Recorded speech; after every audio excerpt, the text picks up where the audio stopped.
இந்த ஞானசேகருக்கு எதிரான வழக்கில் இன்றைக்கு முக்கியத்துவம் வாய்ந்த தீர்ப்பு வழங்கப்பட்டிருக்கு. அதாவது இதோடைய மேக்சிமம் தண்டனையான ஆயுள் தண்டனை 30 இயர்ஸ்க்கு விதவுட் எனி ரெமிஷன். அதுதான் இம்பார்ட்டன்ட் டு பி நோட்டட்.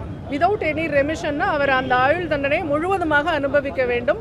வேறு ஏதாவது ஒரு காலகட்டத்தில் சிறப்பு சலுகைகள் எல்லாம் அவருக்கு வழங்கப்படாது அப்படிங்கிறது தான் அதோட சிறப்பு. முதல்ல இந்த வழக்கு கோட்டூர்புரம் AWPS அவங்க FIR போட்டு அதன் பிறகு மாண்புமிகு உயர்நீதிமன்றத்தின் டைரக்ஷனின் பேரில் SIT அவங்க புலன் விசாரணையை புலன் விசாரணையை எடுத்துக்கிட்டாங்க. அந்த புலன் விசாரணை மிகவும் சிறப்பாக இருந்தது. அந்த புலன் விசாரணை முடித்து அவங்க குற்றப்பத்திரிகையை பிப்ரவரி மாதத்தில் மகிழா நீதிமன்றத்தில் தாக்கல் செஞ்சாங்க. அதன் பிறகு மகிழா நீதிமன்றத்தில் வழக்கு விசாரணை ட்ரையல் ஆரம்பிச்சது. ஏப்ரல் 23ஆம் தேதி பாதிக்கப்பட்ட பெண் முதன்முறையாக ஏறினாங்க. அதன் பிறகு மே 23ஆம் தேதி ஆர்கியூமெண்ட்ஸ். ஸோ அந்த வழக்கு விசாரணையை எவ்வளவு துரிதமாக நடத்தினோம் என்பது இதிலிருந்து உங்களுக்கு புரியும். இதில் 11 குற்றச்சாட்டுக்கள் அவர் மேலே தொடுக்கப்பட்டிருந்தது. அந்த 11 குற்றச்சாட்டுக்களுக்கும் எவிடன்ஸ் எப்படி கொடுத்தாங்க அப்படின்னா, அரசு தரப்பில் வாய்மொழியாகவும் ஆவணம் பூர்வமாகவும் ஃபாரன்சிக் ரிப்போர்ட், அதாவது அறிவியல் பூர்வமாகவும் எல்லா குற்றச்சாட்டுகளுக்கும் தகுந்த எவிடன்ஸை நீதிமன்றத்தில் சமர்ப்பித்தோம். அந்த எவிடன்ஸை நீதிமன்றத்திற்கு திருப்திகரமாக இருந்ததனால்தான் இன்றைக்கு இவ்வளவு பெரிய முக்கியத்துவம் வாய்ந்த ஜட்ஜ்மெண்ட் இன்றைக்கு கிடைத்திருக்கு. இதில் ரொம்ப முக்கியமாக கருதப்பட வேண்டியது, எல்லா விட்னஸஸும் மிக அருமையாக அரசு தரப்பிற்கு சாட்சியை நிரூபிக்கக்கூடிய வகையில் அவங்களுடைய எவிடன்சஸ் இருந்தது அப்படின்றத நான் சொல்லிக்கிறேன்.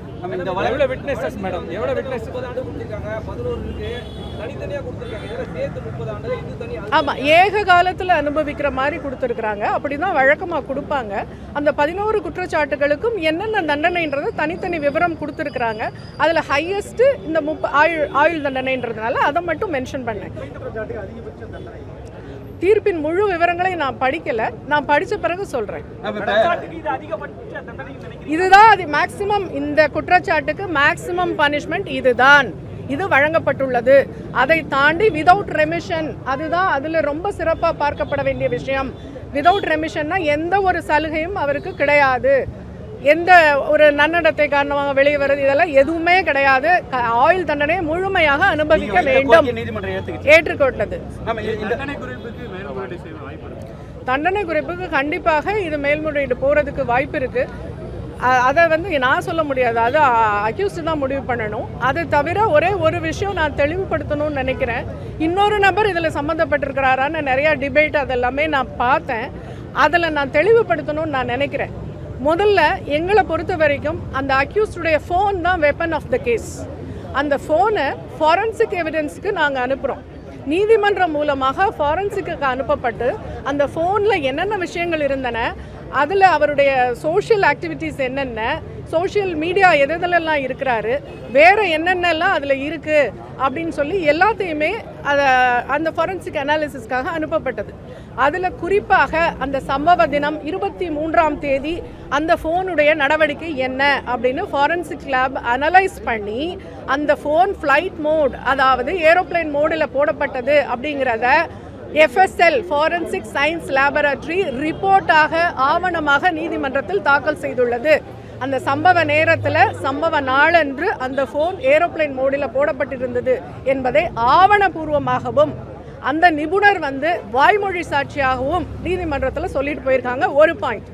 செகண்ட் பாயிண்ட் என்ன நான் சொல்லணும்னு நினைக்கிறேன்னா, அது அவனுடைய ஃபோன் ஏர்டெல் சிம். அந்த ஏர்டெல் ப்ரொவைடர் நோடல் ஆஃபீஸர் நீதிமன்றத்துக்கு நேரடியாக அந்த 23ஆம் தேதி 6:29க்கு தான் முதல் கால் அவருக்கு. அதன் பிறகு அவருக்கு எந்த அழைப்பும் இல்லை 8:52 வரைக்கும். 8:52க்கு SMS அலர்ட் அவருக்கு கிடைக்குது. என்னன்னா மிஸ்ட் கால் அலர்ட் கிடைக்குது. ஸோ இவர் இந்த காலகட்டத்தில் ஏரோப்ளேன் மோடில் போடப்பட்டிருக்கிறார் அப்படிங்கிறத ஏர்டெல் ப்ரொவைடரும் தெளிவாக நீதிமன்றத்தில் எடுத்துரைத்துட்டார். இதையும் தாண்டி இன்னொரு விஷயமும் சொல்கிறேன். 358 BNSS படி இஃப் சப்போஸ் ஒரு பர்சன் அதில் இன்னொருத்தர் இருக்கிறாரு அப்படின்னு நீதிமன்றம் கருதினால் நீதிமன்றத்திற்கே அதிகாரம் உண்டு அவனையும் இணைத்து குற்றவாளியாக்கி விசாரணை நடத்தலாம்னு. இப்போ கொடுத்த எவிடன்சஸ் எல்லாம் நீதிமன்றம் திருப்தியுற்றதுனால தான் ஒருவர் தான் இதில் குற்றவாளின்றது தெளிவாக நிரூபிக்கப்பட்டதனால்தான் இவர் மேலே நீதிமன்றம் நடவடிக்கை எடுத்து இந்த தீர்ப்பை இன்றைக்கு கொடுத்துள்ளது. எனவே இதன் பிறகு இதை பற்றி பேசினால் அது கண்டெம்ட் ஆஃப் கோர்ட், நீதிமன்ற அவமதிப்பு என்பதை தெரிவிக்கும். அப்படியெல்லாம் இல்லை, அது இல்லை. எஸ்ஐடியுடைய புலன் விசாரணை பிரமாதமாக இருந்ததுங்க. புலன் விசாரணையில் நூல் இழையை கூட அவங்க விடலை, எல்லாத்தையும் கிளீனாக புலன் விசாரணை பண்ணிட்டாங்க. இப்போ நான் சொன்ன எவிடன்ஸுக்கு மேலே உங்களுக்கு என்ன வேணும்? அவ்வளவு தெளிவான எவிடன்ஸ் கொடுத்துட்டாங்க. அதனால இதற்கு மேற்கொண்டு அதில் யாரும் இல்லை, யாரும் இருந்தாலும் கோர்ட்டுக்கு அதிகாரம் உண்டு.